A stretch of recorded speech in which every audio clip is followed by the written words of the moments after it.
This is the Apeman LC650 projector. It is 1080p native resolution. That means every single pixel is going to get projected on there. If it changes one pixel, it's going to change that on the screen. Now let's be frank here. Why do you even need a projector? Are you going to build a home theater system? Do you want some sort of really huge 100 to 200 inch screen? If you want anything more than 85 inches, yes, you have to go with a projector. But you have to watch out for how many lumens it outputs. The brighter it is, the more usable it is. But generally for any kind of projector, you want a room that you can dimly lit. You cannot have any windows that has sunlight shining in at all. Another important thing, if you want good image quality, you absolutely require a screen, which is something I don't have. I'm just gonna project it on this white wall behind me, and it has a little bit of texture, so it's gonna reduce the image quality a little bit. LC650,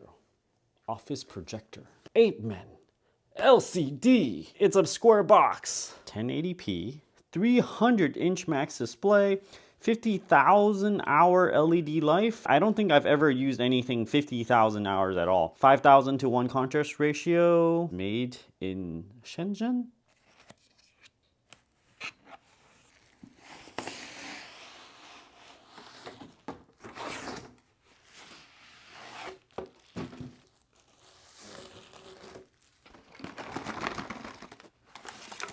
You got the manual, a hello card, HDMI cable, power cable, video RCA cable, and the remote.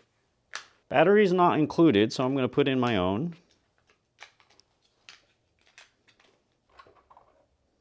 This is the focus ring. I can turn it and it comes out.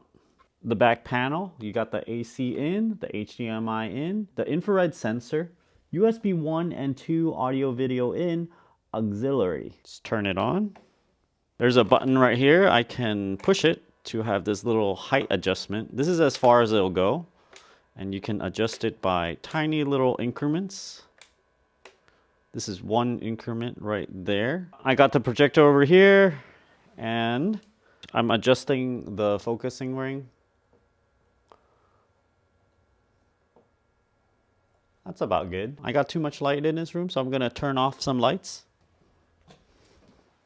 This projector appears to have a typical throw distance, which is the distance from the projector to your wall over here. Now, let me measure the diagonal of this image. Right now, we got an 88-inch screen, and I'm gonna measure it from the projector to the wall here, which is 104. So it looks like whatever image is here, you have to add 20%, and that's where your projector needs to go. So if you're gonna project 300 inches, you're gonna have to put this projector pretty far back. It does look pretty crisp compared to the last projector I reviewed, which was actually a 480p resolution, native resolution, that little one that I just reviewed. This one is a lot more crisp, but due to the texture of my wall, you can see some imperfections. I'm zoomed in really close now, and you can see the individual pixels that it's projecting on. The lettering over here, it's not quite straight because of the texture of the wall. You can do an USB input 1 and 2, HDMI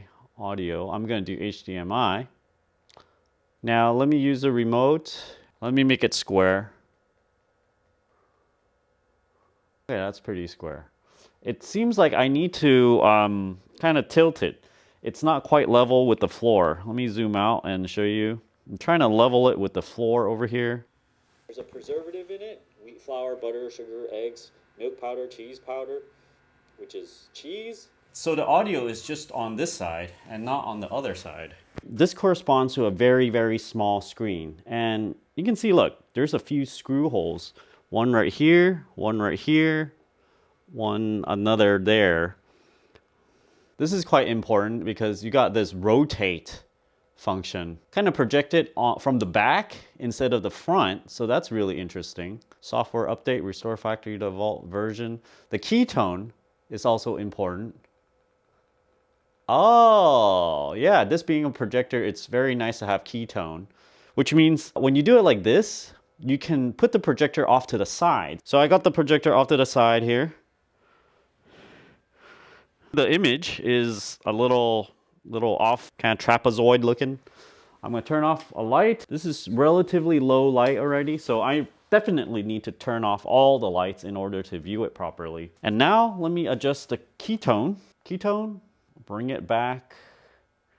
Let's see if it can go, you know, compensate for this. Oh, it can, minus keytone, nice. This vertical one, these bigger projectors tend to have these keytone adjustments here, but then it's still like kind of tilted. So I need to tilt this. This is as good as I can get it. It has the trapezoidal function and also the keytone, but it doesn't allow you to turn the image slightly. So I try to make this edge as tall as that edge over there, but I couldn't do it. The image adjustment feature seems to be typical, like standard kind of features that you would see in a projector. It is a low-cost projector, so it is to be expected since it's less than $200. I think the image quality is relatively nice, but you definitely don't want to use this on a day-to-day basis other than just viewing movies. This is because in order to use this effectively, you always need to be in the dark. And the only reason you would watch things in the dark is if you have a really, really huge screen and you're watching a movie or something and you want to dim the lights.